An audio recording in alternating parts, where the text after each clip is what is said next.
चलिए आज हम पढ़ते हैं इफ एंड एल्स। ये देखिए, ये केवल पाइथन में नहीं होता है इफ एंड एल्स, या फिर हम कह सकते हैं कि कंडीशनल प्रोग्रामिंग बस ज्यादातर सभी लैंग्वेजेस में होती है। ठीक है, कई बार क्या होता है, हमें सर्टेन सेट ऑफ कोड एक कंडीशन के बेसिस पे एग्जीक्यूट करना होता है, यानी वो कंडीशन अगर ट्रू हो तब तो ये लाइन, कुछ लाइन ऑफ कोड एग्जीक्यूट हो, अदरवाइज नहीं हो, या कुछ और लाइन ऑफ कोड एग्जीक्यूट हो दूसरी कंडीशन के हिसाब से। यानी जब कंडीशन के हिसाब से हमें लाइन ऑफ कोड एग्जीक्यूट करने होते हैं तो तब हम इफ एंड एल्स का यूज करते हैं। तो पहले मैं पॉइंट्स रीड आउट कर देती हूँ। Whenever we want to run some set of code on the basis of some condition we use if and else statement.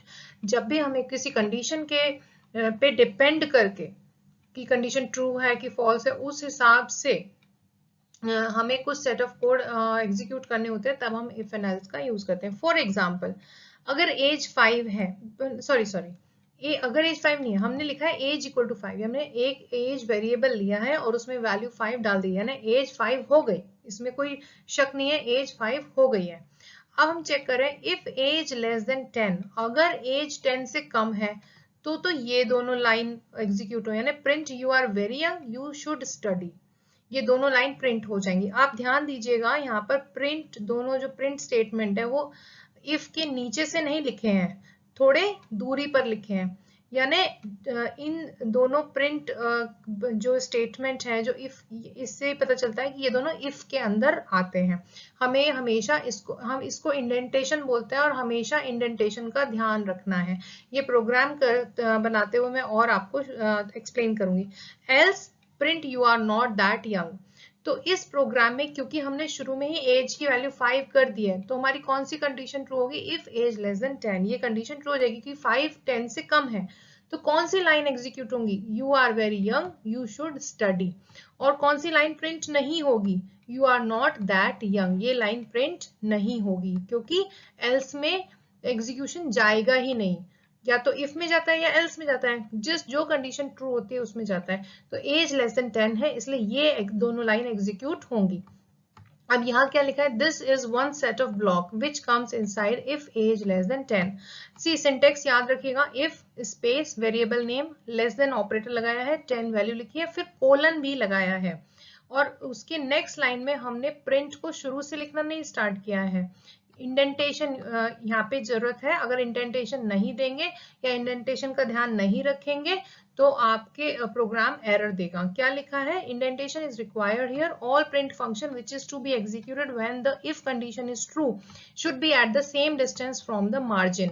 बोल रहा है कि इफ कंडीशन ट्रू होने पर जो जो लाइन हम एग्जीक्यूट करना चाहते हैं उन सबको सेम डिस्टेंस पे रखना है मार्जिन से, यानी लेफ्ट से बराबर दूरी पे रखना है। आप देख सकते हैं पी के नीचे पी है, यानी ये इसका हमें पता चल गया कि हमें दोनों ही लाइन एग्जीक्यूट करनी है। जो जो लाइन हमें एग्जीक्यूट करनी है इफ कंडीशन ट्रू होने पे, उन सबको हमें सेम डिस्टेंस पे रखना है फ्रॉम द लेफ्ट साइड। ठीक है, the same from the margin, otherwise it will give error, otherwise ये error देगी। तो if इन जो कंडीशनल प्रोग्रामिंग है इसमें हमें इंडेंटेशन का बहुत ध्यान रखना है। ये देखिए, ये प्रोग्राम है इफ एल्स का। सो एज इक्वल टू 5, हमने एज 5 असाइन कर दी है, फिर हम चेक कर रहे हैं कि क्या एज लेस देन 10 है। यस, ये कंडीशन ट्रू है। तो कंडीशन ट्रू है तो जो भी प्रिंट स्टेटमेंट इस इफ के अंदर लिखे हुए हैं मार्जिन से बराबर दूरी पर, वो सब प्रिंट हो जाएंगे। So you are very young and you should study, ये दोनों आउटपुट में दिखेगा। ठीक है, रन करके देखते हैं। आउटपुट में देखिए दोनों लाइंस दिख रही हैं, you are very young and you should study. लेकिन अब हम इस कंडीशन को फॉल्स करके देखते हैं। ठीक है, यहाँ पे मैं लिखती हूँ एज लेस देन 2, 5 तो 2 से छोटा नहीं होता, यानी कंडीशन फॉल्स हो गई। जब इफ की कंडीशन फॉल्स हो गई तो एल्स, क्योंकि एल्स में तो कोई कंडीशन है नहीं, तो जब इफ की कंडीशन फॉल्स हो जाती है तो एल्स के अंदर जो लिखा होता है वो प्रिंट हो जाता है। तो प्रिंट क्या होना चाहिए, you are not that young. हम इसको एग्जीक्यूट करके देखते हैं। ये देखिए you are not that young output में दिख रहा है। तो इस तरह से इफ एंड एल्स काम करते हैं। कंडीशन ऑपरेटर हमारे पास बहुत सारे हैं। कंडीशनल ऑपरेटर इक्वल टू आपने अभी देखा है कि क्या ये बराबर है इसके। ठीक है, इक्वल टू क्या चेक करता है, क्या लेफ्ट हैंड साइड और राइट हैंड साइड बराबर है या नहीं। Not equal to compare check करता है कि क्या left hand side right hand side के इक्वल नहीं है। जब इक्वल नहीं होगी तब वो ट्रू होगा। ग्रेटर देन आपको पता ही है, left hand side greater than right hand side का मतलब है जब left hand side right hand side से बड़ी हो। लेस देन का मतलब है left hand side less than right hand side से छोटी हो। And greater than equal to मतलब या तो left hand side right hand side से बड़ी है या फिर उसके बराबर है। And less than equal to का मतलब होता है जब left hand side right hand side से छोटी हो या उसके बराबर हो। तो इक्वल टू मतलब दोनों साइड्स बराबर है या नहीं। नॉट इक्वल टू, ये जो exclamation and equal to sign है इसको बोलते हैं नॉट इक्वल टू, यानी left hand side right hand side के इक्वल नहीं होनी चाहिए, तब ये कंडीशन ट्रू होती है। यहाँ पे थर्ड में left hand side greater than right hand side, तब कंडीशन ट्रू होगी। फोर्थ में left hand side less than right hand side होगी, तब कंडीशन ट्रू होगी। फिफ्थ में लेफ्ट हैंड साइड या तो राइट हैंड साइड से बड़ी हो या उसके बराबर हो तो कंडीशन ट्रू होगी। सिक्स्थ में left hand side right hand side से छोटी हो या उसके बराबर हो तो कंडीशन ट्रू होगी। चले ये अब हम देख लेते हैं कि equal to and double equal to में क्या फर्क है। सो एक इक्वल टू है असाइनमेंट ऑपरेटर, यानी हम वैल्यू को वेरिएबल के अंदर डाल रहे हैं। और दो इक्वल टू में क्या होता है कि जो वेरिएबल की वैल्यू है वो चेक की जाती है कि वो राइट हैंड साइड के इक्वल है या नहीं। जैसे कि यहाँ पर एग्जांपल, इफ एज इक्वल 10, तो एज में जो कुछ भी वैल्यू हमने असाइनमेंट ऑपरेटर यानी एक इक्वल टू का यूज करके जो डाली होगी वो वैल्यू को कंपेयर किया जाएगा 10 के साथ। अगर वो बराबर होगी तो इफ कंडीशन ट्रू हो जाएगी और प्रिंट के अंदर जो कुछ भी लिखा है वो डिस्प्ले हो जाएगा, आउटपुट में आ जाएगा। और अगर इफ की कंडीशन फॉल्स होगी तो एल्स के अंदर जो कुछ भी होगा वो प्रिंट हो जाएगा। ठीक है, इफ की कंडीशन ट्रू होगी तो इफ के अंदर जो प्रिंट स्टेटमेंट है वो डिस्प्ले होगा। एंड इफ की कंडीशन अगर फॉल्स होगी तो एल्स के अंदर जो कुछ भी प्रिंट हमने दिया है या जो भी स्टेटमेंट या कोड हमने दिया है वो एग्जीक्यूट होगा। तो याद रखिएगा एक इक्वल टू का मतलब है, एक इक्वल टू काम आता है वेरिएबल के अंदर वैल्यू डालने के। जैसे कि हमने एज इक्वल टू 10 डाला तो 10 की वैल्यू एज के अंदर चली गई। लेकिन दो इक्वल टू हमारे चेकिंग के लिए यूज होता है कि अगर हमने लिखा एज इक्वल 10 तो एज में हम 10 डाल नहीं रहे हैं, हम एज में जो कुछ भी पहले से पड़ा हुआ है जो हमने डाला होगा असाइनमेंट एक इक्वल टू यूज करके उस वैल्यू को 10 से कंपेयर करेगा कि क्या वो 10 के बराबर है या नहीं। ठीक है, तो दो इक्वल टू का यूज इफ के अंदर यूज होता है। ठीक है, देखिए अभी तो हमने पढ़ा था इफ एंड एल्स, यानी अगर इफ वाली कंडीशन ट्रू है तो जो इफ के अंदर प्रिंट स्टेटमेंट है या जो भी कोड हमने दिया है वो एग्जीक्यूट हो जाए, और अगर इफ फॉल्स है, इफ की कंडीशन अगर फॉल्स है तो एल्स के अंदर जो दिया है वो एग्जीक्यूट हो जाए। लेकिन ऐसा भी तो हो सकता है कि एक से ज्यादा हमें इफ चाहिए हो, यानी इफ अगर ये है तो ये प्रिंट करे, और नहीं है तो फिर दूसरी भी एक और कंडीशन चेक करे कि क्या ये है तो ये प्रिंट करे, और ये भी नहीं है तो कुछ और हम दें। जैसे कि एज इक्वल टू 12, अगर एज 12 है, यानी हमने क्या किया, एज इक्वल टू 12 का मतलब है यहाँ चेकिंग नहीं हो रही है। एज इक्वल टू 12 का मतलब है हमने स्टार्टिंग में एज की वैल्यू 12 डाल दी है, यहाँ कंपैरिजन बिल्कुल नहीं हो रहा है। एक इक्वल टू का मतलब होता है 12 हमने एज के अंदर डाल दिया, अब एज की वैल्यू 12 हो चुकी है। अब हम चेक करेंगे इफ एज इक्वल 10, तो क्या एज 10 है? नहीं है, कंडीशन फॉल्स हो गई तो प्रिंट हेलो नहीं होगा क्योंकि ये कंडीशन फॉल्स हो गई। हम दूसरी कंडीशन चेक करें, एलिफ, एलिफ मतलब एल्स इफ, क्या एज 11 है? नहीं है, तो ये कंडीशन भी फॉल्स हो गई। तो जब ये दोनों condition if and elif false हो गई तो एल्स का तो प्रिंट होगा ही होगा, क्योंकि एल्स तो यही बोलता है कि पहली जितनी भी कंडीशंस अगर फॉल्स हो जाएं तो एल्स वाला तो एग्जीक्यूट होता ही है। ठीक है, तो यहाँ पर इस केस में इस प्रोग्राम में अगर हम यही वैल्यूज देते हैं और प्रोग्राम एग्जीक्यूट करते हैं तो बाय प्रिंट होगा, क्योंकि एज ना तो 10 है ना ही 11 है। लेकिन अगर हम फर्स्ट लाइन में एज इक्वल टू 12 की जगह एज इक्वल टू 10 लिखते हैं तो हेलो प्रिंट होगा, और अगर हम फर्स्ट लाइन में एज इक्वल टू 12 की जगह एज इक्वल टू 11 लिखते हैं तो हाई प्रिंट होगा। ठीक है, तो जो भी कंडीशन ट्रू होती है उस हिसाब से स्टेटमेंट एग्जीक्यूट होते हैं। ये देखिए हमारा प्रोग्राम है, एज इक्वल टू 12 हमने डाला है। हमने इक्वल टू क्या होता है, असाइनमेंट ऑपरेटर होता है, यानी हमने एज में वैल्यू 12 डाल दी है। अब हम क्या कर रहे हैं, इफ एज इक्वल 10, इक्वल क्या होता है, ये असाइनमेंट ऑपरेटर नहीं, जब दो बार इक्वल लिखा है तो ये कंपैरिजन है। ठीक है, हम कंपेयर कर रहे हैं, यानी हम चेक कर रहे हैं कि क्या एज 10 के बराबर है या नहीं। तो क्योंकि हमने एज में 12 डाला हुआ है, एक इक्वल टू और दो इक्वल टू में फर्क होता है। एक इक्वल टू वैल्यू को असाइन करता है, यानी 12 चला जाएगा एज के अंदर यहाँ पर फर्स्ट लाइन में। लेकिन जब दो इक्वल टू यूज करते हैं तो कंपैरिजन होता है, यानी वो चेक करता है क्या एज 10 के बराबर है, नहीं है, क्योंकि एज तो 12 के बराबर है। ठीक है, तो प्रिंट कर देगा हेलो। ठीक है, और एल इफ मतलब एल्स इफ। एल्स इफ का मतलब है अगर एज 10 नहीं है तो क्या, फिर से चेक करें, एज 11 है, नहीं है। अगर ऐसा भी नहीं है तो फिर हमने लास्ट में लिखा है एल्स प्रिंट बाय, तो इस केस में बाय प्रिंट होना चाहिए। हम रन करके देखते हैं इस प्रोग्राम को, आप आउटपुट में देखेंगे बाय प्रिंट हो गया, क्योंकि पहली दोनों ही कंडीशन फॉल्स हो गई हैं। आप ध्यान रखिएगा, एक इक्वल टू असाइनमेंट यानी वैल्यू असाइन करता है, और दो इक्वल टू सिर्फ और सिर्फ चेकिंग करता है, उसमें एज की वैल्यू को चेंज नहीं करता है वो। अब मैं अगर यहाँ पर करूँ 12, ठीक है, मैं इसको करती हूँ 12 और मैं फिर से रन मॉड्यूल पे जाके प्रोग्राम को सेव करके फिर से प्रोग्राम एग्जीक्यूट करती हूँ। आप देखिए क्या आउटपुट आएगा। अब आउटपुट आया है हेलो, पहले आया था बाय, अब आया है हेलो। क्यों आया हेलो? क्योंकि स्टार्टिंग में ही इफ हमारा ट्रू हो गया, एज हमारी 12 थी, हमने चेक करा हाँ एज 12 है, तो प्रिंट हेलो हो गया। ठीक है, अगर हम यहाँ पे करते हैं एज इक्वल टू 11 और हम इसको रन करते हैं, तो रन में गए, रन मॉड्यूल किया, सेव किया, अब आउटपुट देखिए क्या आया, बाय। बिल्कुल, अगर हमने 11 कर दिया है तो बाय क्यों हुआ? क्योंकि पहली कंडीशन भी ट्रू फॉल्स हो गई, एज इक्वल टू 11, दूसरी भी 11 है तो फॉल्स ही होगी, तो एल्स में चला जाएगा और बाय प्रिंट हो जाएगा। लेकिन अगर मैं यहाँ पे करूँ 12 तो अब की बार हाई प्रिंट होना चाहिए, क्योंकि हमारी एलिफ वाली कंडीशन ट्रू हो जाएगी। एलिफ मतलब होता है कि एल्स इफ। ठीक है, तो हाई प्रिंट हो गया है। ठीक है, और मैं यहाँ पे आपको एक चीज दिखाती हूँ। अगर मैंने आपको इंडेंटेशन की बात की थी, यहाँ पे मैंने किया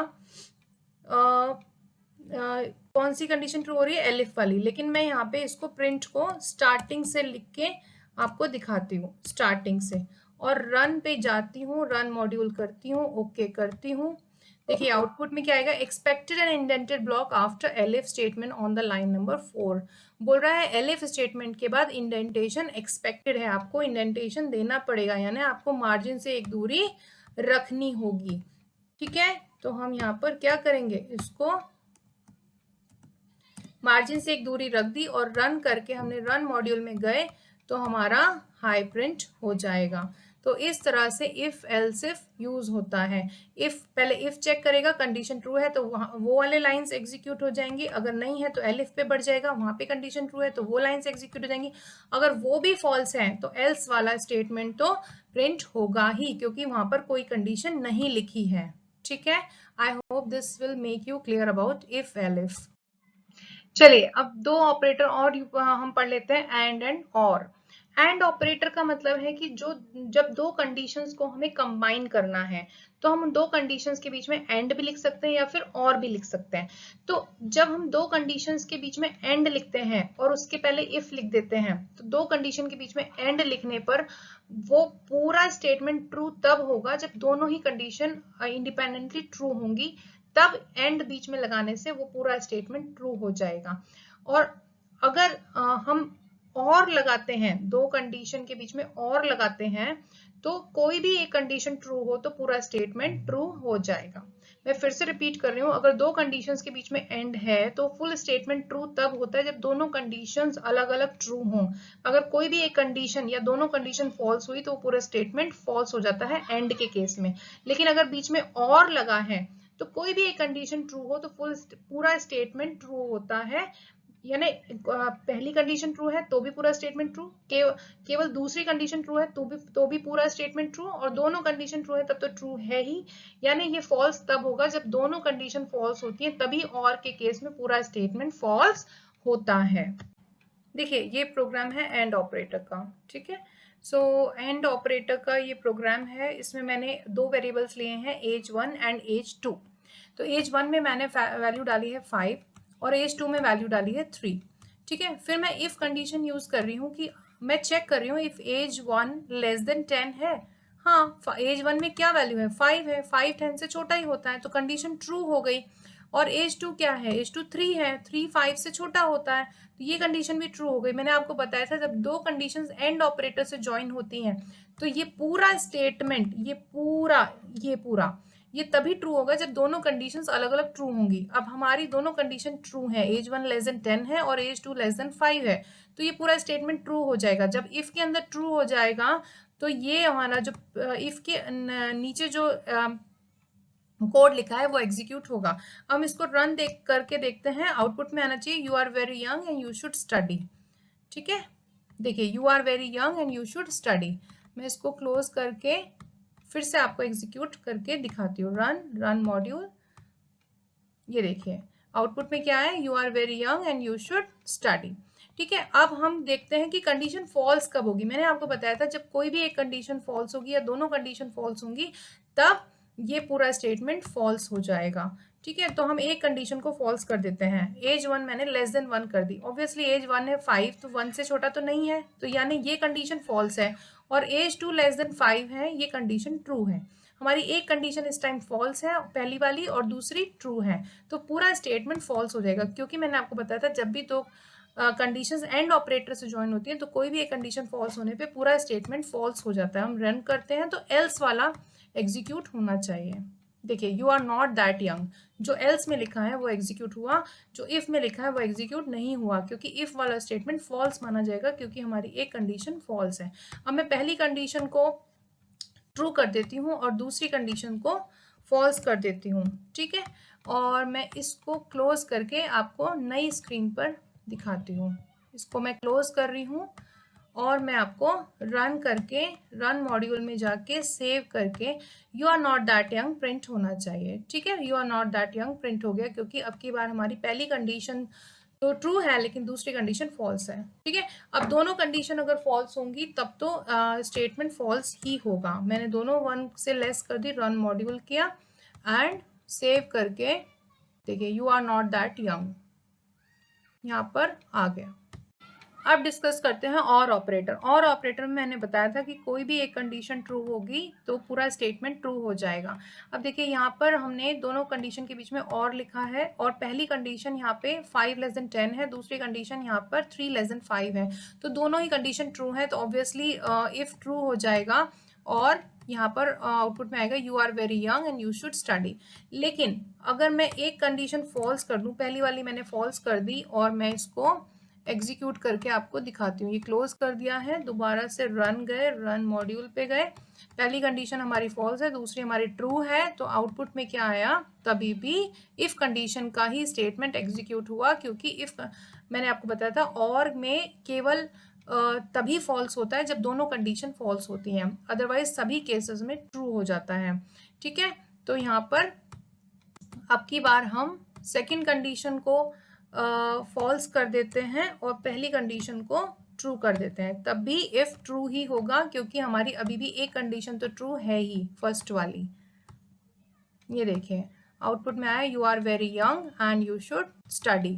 लेकिन अभी अगर हम दोनों कंडीशन को फॉल्स कर दें तो इफ स्टेटमेंट हमारा फॉल्स माना जाएगा और एल्स के अंदर जो लिखा है वो प्रिंट हो जाएगा, you are not that young and you should, sorry you are not that young print हो जाएगा। ठीक है, एल्स, क्योंकि इफ हमारा फॉल्स हो गया है। अब मैं एक चीज़ और यहाँ पे क्लियर करना चाहती हूँ, मैंने दोनों ही कंडीशन को ट्रू कर देती हूँ और मैं आपको इंडेंटेशन की बात समझाती हूँ। अगर मैंने सेकेंड स्टेटमेंट को बराबर मार्जिन पर नहीं रखा, जैसा कि ये वाला प्रिंट है, इसको दूसरे वाले प्रिंट को ऐसा नहीं रखा, यानी सेम डिस्टेंस पे नहीं रखा, तब क्या होगा। अब आप देखिए